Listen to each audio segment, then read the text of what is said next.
YCP అధినేత జగన్మోహన్ రెడ్డి అనుసరిస్తున్న రాజకీయ శైలి వెనుక ఒక లోతైన ప్రమాదకరమైన మాస్టర్ ప్లాన్ దాగి ఉంది. తన రాజకీయ మనుగడ కోసం పార్టీలోని బలమైన సామాజిక వర్గ నేతలను, ముఖ్యంగా కాపు నేతలను ఒక రక్షణ కవచంలా వాడుకోవడం ఆయనకు అలవాటుగా మారింది. ప్రత్యర్థులపై విమర్శలు చేయాలన్నా లేదా క్షేత్రస్థాయిలో ఘర్షణలకు దిగాలన్నా జగన్ ఎప్పుడూ కాపు నేతలను ముందు వరుసలో ఉంచుతారు. దీని వెనుక ఉన్న అసలు ఉద్దేశం ఏంటంటే, ఒకవేళ ఆ నేతలు ఇబ్బందుల్లో పడితే వెంటనే కూటమి ప్రభుత్వం కాపు నేతలపై కక్ష సాధిస్తుంది అని బురద జల్లడానికి ఒక వేదికను సిద్ధం చేసుకోవడమే. అంటే తన స్వార్థం కోసం సొంత నేతలను బలిచ్చి ఆ సానుభూతిని రాజకీయంగా సొమ్ము చేసుకోవాలని జగన్ ప్లాన్ చేస్తున్నారు. దీనికి తాజా ఉదాహరణ అంబటి రాంబాబు ఉదంతం. తిరుమల లడ్డు కల్తీ నెయ్యి వ్యవహారంలో వైసీపీపై వస్తున్న తీవ్ర వ్యతిరేకతను పక్కదారి పట్టించడానికి జగన్ ఒక కుతంత్రాన్ని పన్నారు. సత్తెనపల్లిలో టీడీపీ ఏర్పాటు చేసిన ఫ్లెక్సీలను తొలగించాలంటూ అంబటిని ఉసిగొల్పారు.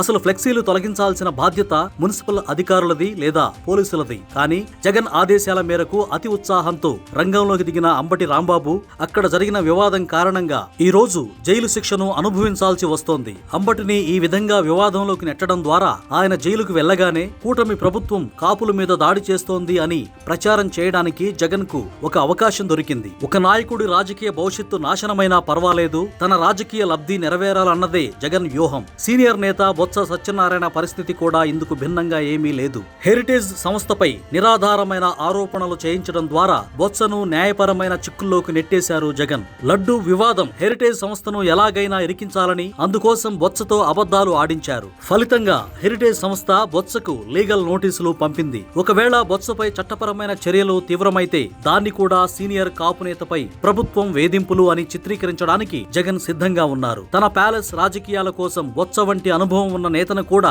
జగన్ బలిపశువును చేయడానికి వెనుకాడడం లేదు. మొత్తంగా చూస్తే జగన్ రెడ్డి తన స్వార్థ ప్రయోజనాల కోసం కాపు సామాజిక వర్గ నేతలను ఒక పొలిటికల్ షీల్డ్ లాగా వాడుకుంటున్నారనేది స్పష్టమవుతోంది. కూటమి ప్రభుత్వంపై లేనిపోయిన నిందలు వేయడానికి, ప్రజల్లో తప్పుడు సంకేతాలు పంపడానికి తన పార్టీలోని కాపు నేతలనే ఇబ్బందుల్లోకి నెట్టడం జగన్ కే చెల్లింది. అంబటి రాంబాబు, ముద్రగడ పద్మనాభం నుంచి బొత్స సత్యనారాయణ వరకు ఈ జాబితా ఇంకా ఎంతమందితో నిండుతుందోనని రాజకీయ విశ్లేషకులు ఆందోళన వ్యక్తం చేస్తున్నారు. జగన్ ఆడుతున్న ఈ చదరంగంలో తాము కేవలం పావులమవుతున్నామని కాపు సామాజిక వర్గానికి చెందిన నేతలు గుర్తించకపోవడం విచారకరం.